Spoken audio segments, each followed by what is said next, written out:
احنا عندنا المثل مصري في العاميه يقول لك ايه؟ اللي يشوف بلاوي الناس، ركزوا يا جماعه المثل ده صادق، اللي يشوف بلاوي الناس تهون عليه بلوته. يعني ايه تهون؟ يعني قبل ما يشوف بلاوي الناس كانت عنده البلوه بتاعته ايه؟ ضخمه جدا، مش كده؟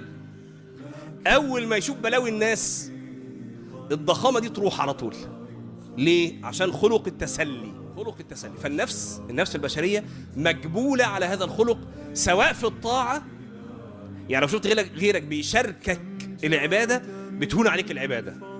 واعتبروا باحوالنا في رمضان، تلاقيك في التراويح انت نشيط فيها لمعاني، كذا معنى منها، مش بس ده المعنى الوحيد، في كذا معنى، لكن من المعاني انك شايف غيرك بيشاركك الايه؟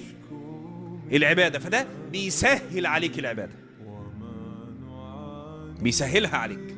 ولذلك جاء إن للعامل منهم أجر 50 منكم إنكم تجدون على الخير أعوانا ولا يجدون. فده يخلي العبادة أشق. عشان كده رمضان يخلص، تعال بقى شوف قيام الليل. لا، ما أنت هو كنت بتقيم الليل لأسباب، قلنا كذا سبب، مش بس ده، بس منها إنه غيرك بيشاركك العبادة. تيجي يوم 2 شوال 3 شوال 4 شوال، شكرا ما فيش قيام ليل خالص. من الاسباب ان خلاص ما انت شايف مين بيقيم ومين ما بيقيمش، بدليل ان لو قالوا يلا يا جماعه تعالوا النهارده هنتجمع وهنقيم ليله، تلاقي نفسك نشيط انك تروح تقيم معاهم الليله. ليه؟ علشان غيرك بيشاركك عباده او حتى بلاء. زي ما قلنا لكم، اللي يشوف بلاوي الناس تهون عليه بلوته. والخنساء قالت ايه؟ ولولا كثرة الباكين حولي على اخوانهم لقتلت نفسي. الخنساء اخوها مات، اخوها صخر، ورثته في قصيدة معروفة قالت ايه؟ عيناي جود ولا تجمود لا تبكيان لصخر الندى. المهم، فلما مات اخوها صخر وبكته بكاء شديدا، قالت بقى معنى رائع جدا في معنى التسلية دي، السلوى.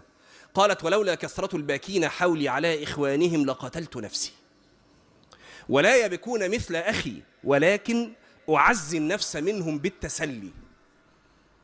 يعني لولا كثرة الباكين حولي، دي اللي فقدت أخ ودي اللي فقدت أب ودي اللي فقدت ابن، لقتلت نفسي، ما كنتش هستحمل فقدان صخر. ولا يبكون مثل أخي، صحيح صخر ده في حتة تانية، ولكن أعزي النفس منهم بالتسلي. النفس مجبولة على كده. ولذلك في القرآن يا جماعة ماذا قال الله عز وجل مخاطبا نبيه في سورة صاد؟ اصبر على ما يقولون، في سورة صاد. ومن أول الآية دي لقرب ختام سورة صاد كله ذكر بلاءات الأنبياء.